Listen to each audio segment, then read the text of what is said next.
Welcome back to Hardball. Well, it's day 78 of the oil spill disaster, and still no good news. Tar balls have now hit Texas, and a huge converted super tanker, it's called a whale, there it is, has been deployed in the Gulf to skim up oil. But so far, it's hard to tell if this behemoth skimmer is any match for the oil. John Hofmeister is president and former president, rather, of Shell Oil, and Mike Papantonio has filed a class action lawsuit on behalf of fishermen, oystermen, and other business people down there affected by the Gulf spill.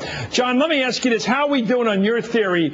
Weeks ago, if not months ago, in the midst of this horror, you've been recommending that we get a skimmer in there, a big oil tanker, to go in there and start skimming up the oil off the surface. Is it working, this big whale we got out there? Well, there's two different ways to use a super tanker, and one is skimming, which we see apparently the results over the weekend were inconclusive because of the wave action. And you can understand why it needs a still body of water if you're going to be skimming off the surface. The part that hasn't been used yet is called the suck and salvage method, where you're actually putting pipes down into the water and sucking oil out of the water once and for all. It's suck, salvage, and separate. And that hasn't been tried yet. It's been discussed for over 2 months. Still hasn't happened. I'm glad to see the super tanker and the skimmer out there, but I'd rather see more super tankers with the suck and salvage method as well. Is that suck and salvage the Kevin Costner method? Yes, but it's a much larger scale. Kevin Costner's product is fairly small, does so many barrels per hour. This would be big super tankers that have multiple pipes hanging off the sides, sucking simultaneously. Yeah, we're looking at it. Well, it looks like it's working in this depiction, but do you know if it's ever been proven to work on a large scale like we have in the Gulf now, with 60,000 barrels a day having accumulated over the 78 days? Well, the only story I've heard is one that's denied in the Persian Gulf. It's denied by Saudi Arabia, I'm sorry. And I don't know if that took place or not. With the closed media over there, some things happen you never know about. But it's alleged that there was a major spill, that this method was used, and that it worked. Well, let's go to Mr. Papantonio. You're an attorney for the people hurt down there. What is your sense of the efforts of BP so far to try to clean up this mess? Are they trying as hard as the people care they are trying to do this job of getting this collected that's coming out still every second at the rate of 60,000 barrels a day?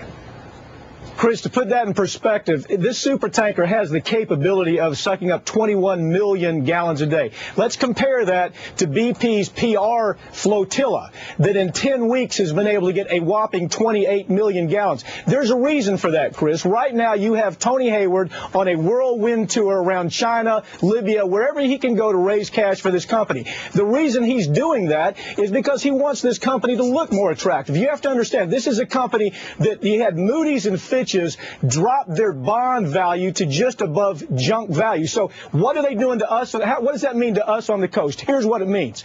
They're cutting back. Rather than bringing in these super tankers like John was talking about 10 weeks ago, Chris, like you were talking about 10 weeks ago, they've tried to put on a PR scam to where they put 1,000 people on a beach with a shovel in a bag and make it look like they really care. Here's what's really happening. They put dispersants on the oil. It sinks to the bottom, and you know what? The oil doesn't come up for another year. BP has a very clear plan here, Chris. It is to amortize their cleanup costs over 10 to 15 years, rather than doing it in 18 months. That's a fancy word for postpone. Right? Exactly. They want to spread it out. Justice denied. Justice delayed. I mean, you're the attorney here. Justice delayed is justice denied. Is that what's going on here? They're going to let this mess sit out there in the bottom of that Gulf for years because it's good economics for them. That's what you're saying. And do you have any evidence to back that up? Do you have any evidence to back up that charge?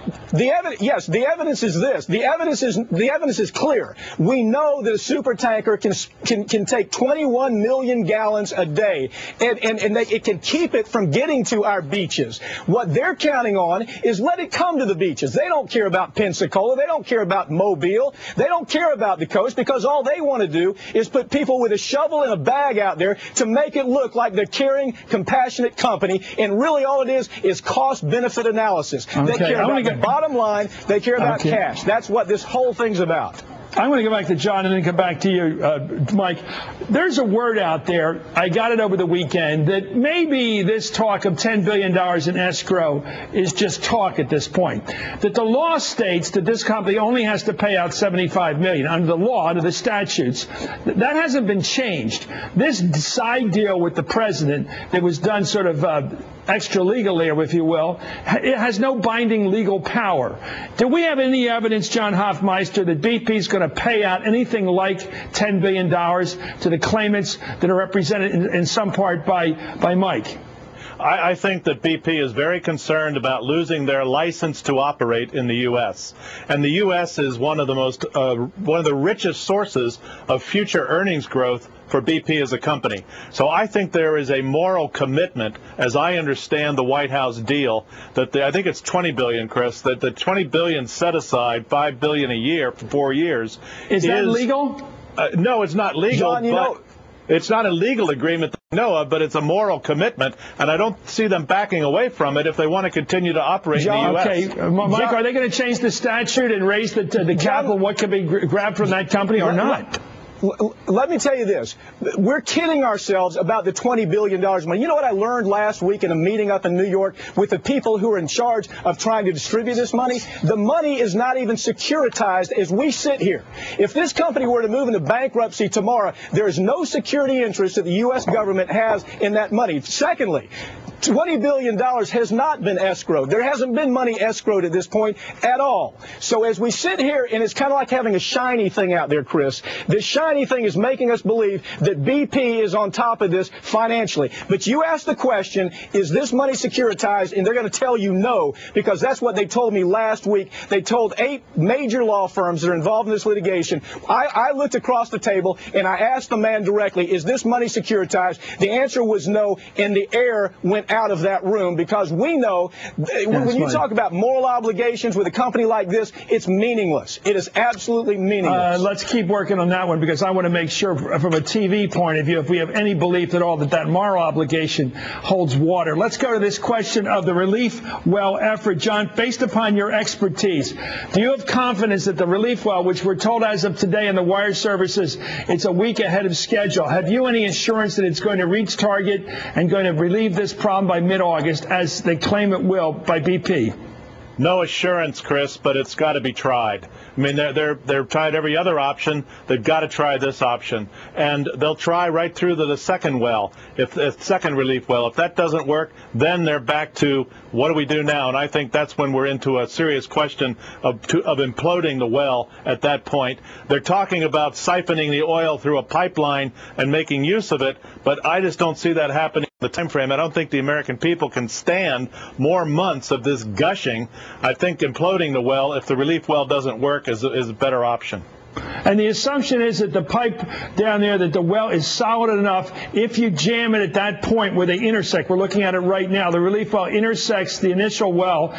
If the well's solid enough at the base down there, it will hold, right? That's the assumption. It won't blow apart down there, below that line. That's the assumption, and that's why I'm not giving it I'm giving it, I hope, a 50-50 chance at least. But there has to be something for the cement to hold on to. And if the casing has been destroyed, if the outside of the casing is actually a channel flowing oil, then they're really in bad shape. And I don't know how they get enough cement pressure onto it to make it stick. And what happens to the responsibility of this company, Mike, if and you're litigating this thing, what happens to this responsibility if we're looking at 60,000 barrels a day? Hard to imagine. Not just 78 days, but perhaps going into the hundreds of days, because nobody knows when the pressure is going to equalize down there, when it's going to stop flowing naturally out of that hole.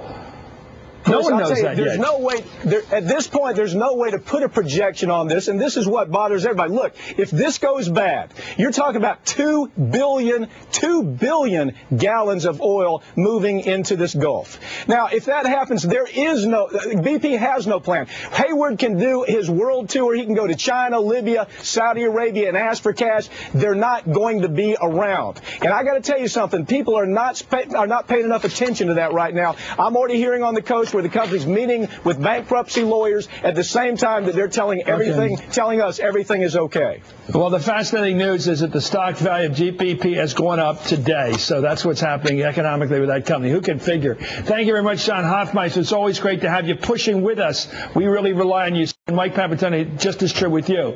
Up next, Wall Street backed Obama in 2008, but now that President Obama and the Democrats crack down on Wall Street, they're doing it next week. The bill's going to pass. That supports